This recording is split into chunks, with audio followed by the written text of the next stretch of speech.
So you're thinking of moving to or within San Antonio, Texas? Well, in this video, we will cover the top 10 myths to buying a home, and we will debunk each myth as we go through them. Let's get started right now.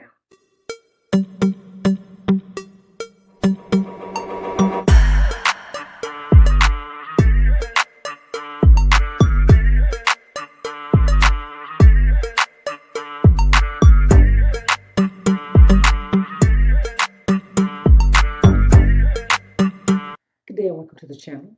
I am Kathy Tate, a licensed realtor here in San Antonio, Texas and surrounding areas. And this is your first time to the channel and you'd like to know everything there is to know about living in San Antonio, subscribe below, tap the notification bell, and you'll be the first to know about the current market in San Antonio, Texas. We receive calls, text messages, and emails from people just like you looking for help on making their move to San Antonio, and we love it. We'd also love to help you.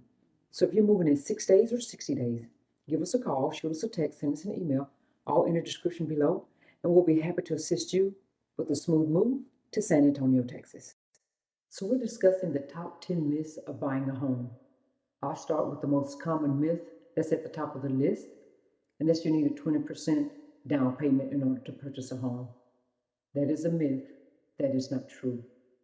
There are many loans in which you can qualify for a loan with less than 20% as a down payment. The conventional loan, down payment anywhere between 5 and 15% down payment of the purchase price.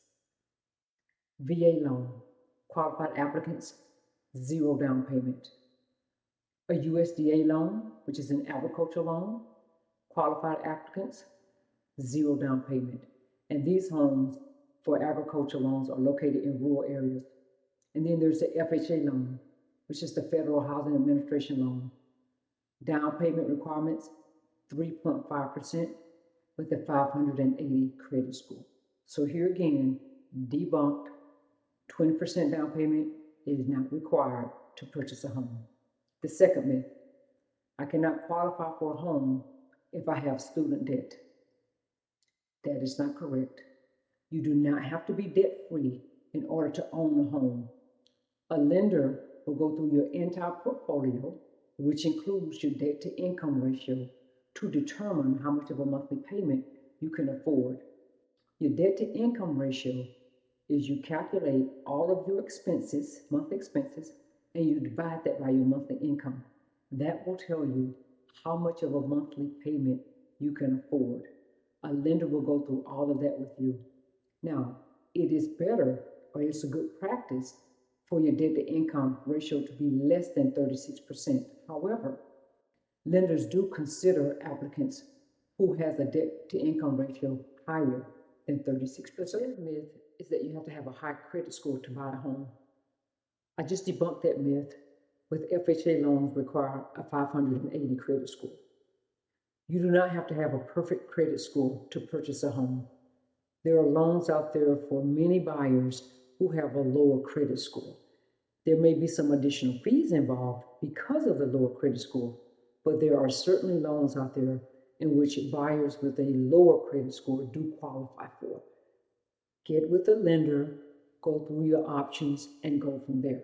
I would say, generally speaking, the higher your credit score, the better your interest rate. The fourth myth, you should get as much house as you can afford. That is a big myth.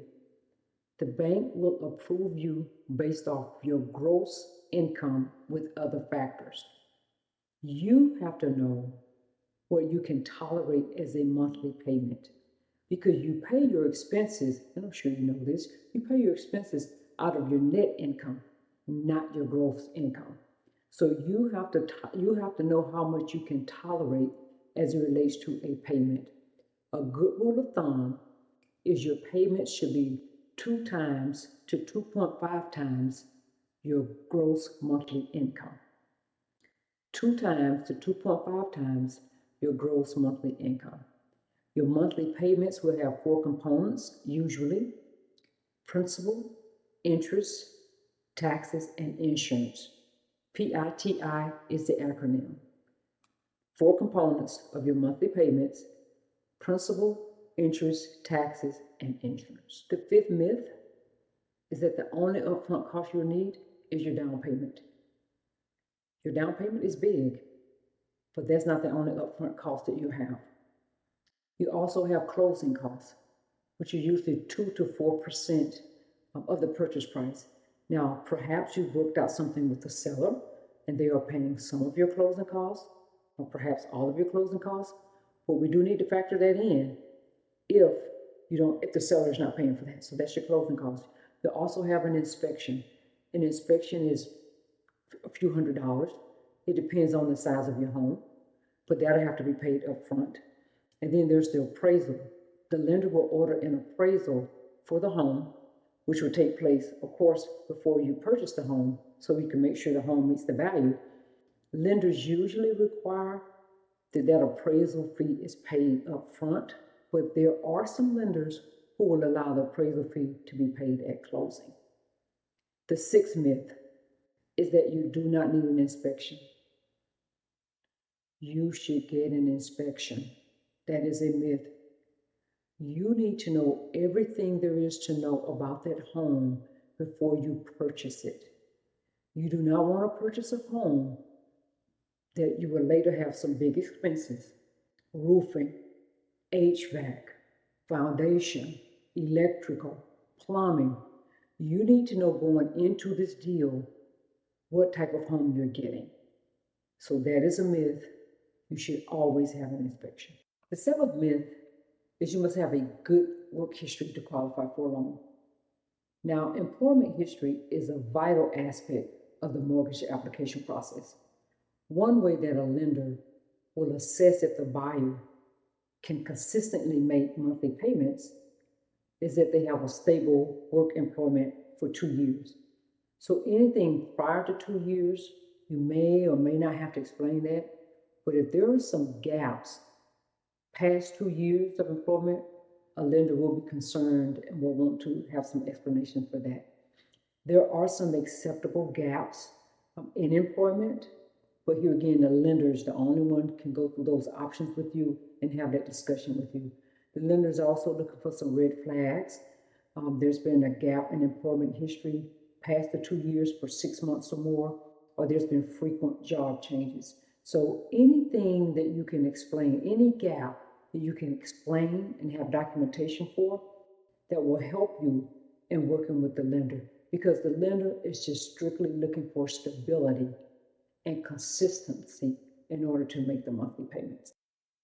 So the eighth myth is that you should start contract negotiations with the seller with a lowball offer. If you start your negotiations with a lowball offer, that allows other buyers to go in with a credible offer and win the bid. So if you really want the home, making a lowball offer is not a good move. Also, sellers frown when they receive lowball offers because they feel like the potential buyer is devaluing the home. So if you want to negotiate in earnest and you really want the home, a lowball offer is not a good move. The ninth myth is that if you look long and hard enough, you will find a home that checks off every box. That's a myth. You will always make compromises. Yes, the perfect home is out there for you. You may be able to find the home that checks off all your boxes, but it will be double or triple your budget.